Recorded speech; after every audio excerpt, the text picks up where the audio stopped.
stage is lit, the hall crowded, the air electric. A tall man with flowing hair strides to the piano, his presence alone sending murmurs through the audience. He sits, and with a flourish, launches into cascades of sound. Thunder in the bass, lightning in the treble, melodies soaring like voices. Women swoon, men leap to their feet. The crowd shouts as if at a spectacle of gladiators. This is not the polite applause of aristocratic salons. This is frenzy. The year is 1840, and the performer is Franz Liszt, the most celebrated pianist of his age, perhaps of any age. He has created something new, Listomania. But behind the showman is also the visionary, the composer, the innovator who expanded what music could be, whose life spanned almost the entire Romantic century. Liszt was born in 1811 in the Hungarian village of Doborjan, today Rating, Austria. His father, Adam, worked for the Esterházy family, the same patrons who had employed Haydn. Adam played piano, violin, and cello, and recognized early that his son was extraordinary. At 6, Franz was improvising. At 9, giving concerts. His father took him to Vienna, where he studied with Carl Czerny, Beethoven's pupil, and Antonio Salieri, Mozart's rival in legend. The boy dazzled. Audiences compared him to Mozart as a child prodigy, but Liszt was restless, ambitious. His family moved to Paris. Though the Conservatoire refused him admission because he was foreign, it mattered little. Paris embraced him nonetheless. By his teens, Liszt was already a sensation. Yet he was not content with virtuosity alone. He was a voracious reader, devouring Goethe, Byron, Hugo. He befriended artists and intellectuals, saw music as part of a wider Romantic movement of poetry, painting, philosophy. The death of his father in 1827 plunged him into crisis. For a time he considered entering the priesthood, but in 1830 he heard Paganini, the violinist whose dazzling technique left audiences gasping. Liszt resolved to do for the piano what Paganini had done for the violin.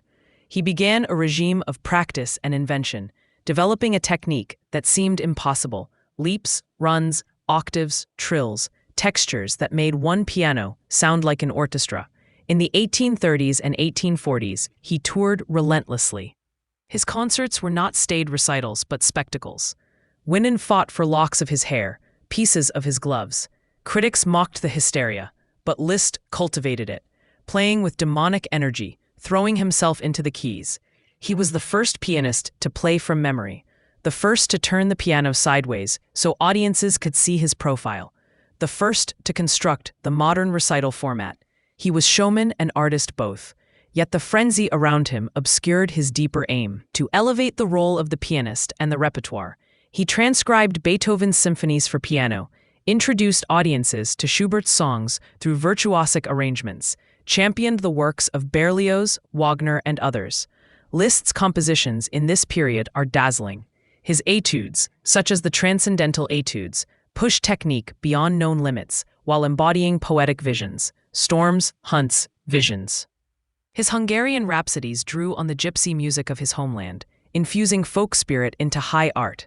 His paraphrases of operas by Verdi, Bellini, Wagner transformed popular arias into pianistic showpieces. But beneath the glitter, Liszt was searching for new forms. He pioneered the symphonic poem, orchestral works based on literature, history, or landscapes, such as Les Préludes or Mazeppa. These works broke from strict symphonic form, blending narrative and music, inspiring generations from Strauss to Sibelius. In 1847, Liszt abruptly ended his career as touring virtuoso at the height of fame. He accepted a post in Weimar as Kapellmeister, devoting himself to composition, conducting, and mentoring younger artists. In Weimar, he composed some of his most important works: the Piano Sonata in B minor, a single vast movement of architectural brilliance; symphonic poems that expanded orchestral language; choral works infused with spirituality. He gathered around him a circle of disciples, spreading his influence widely. His personal life was complex, even scandalous.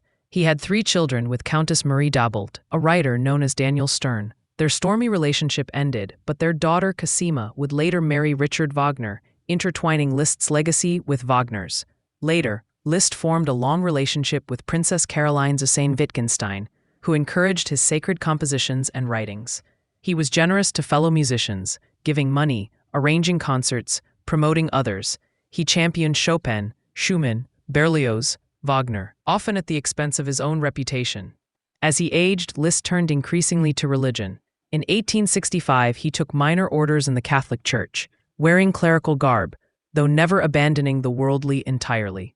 He divided his time between Rome, Weimar, and Budapest, composing sacred works such as the Missa Solemnis and Via Crucis. His late piano works, such as Nuages Gris and Bagatelle sans tonalité, are startlingly modern, sparse, dissonant, anticipating impressionism and even atonality. They reveal a man still searching, still experimenting, unafraid to abandon brilliance for austerity. Liszt lived until 1886, revered as an elder statesman of music. His students, known as the Lisztian School, carried his techniques across Europe and America. His death in Bayreuth, at the home of his son-in-law Wagner, closed a life that had spanned the Romantic century, from Beethoven to Debussy. What makes Liszt a giant is not only his virtuosity, but his vision. He transformed the role of the pianist, created new genres, promoted others' genius, and bridged the worlds of performance, composition, and pedagogy. He embodied Romanticism's extremes, flamboyance and faith, excess and introspection, worldly fame and spiritual quest. Listen to Liszt and you hear not only thunder and lightning, but tenderness, devotion, yearning. You hear Hungary's spirit, Europe's romantic dreams, an artist who gave all he had to the keyboard and beyond. He was the virtuoso visionary, the man who made the piano sing, roar, and whisper like an orchestra, the man who dreamed music as both spectacle and salvation. Produced by Selenius Media, music by The Artificial Laboratory,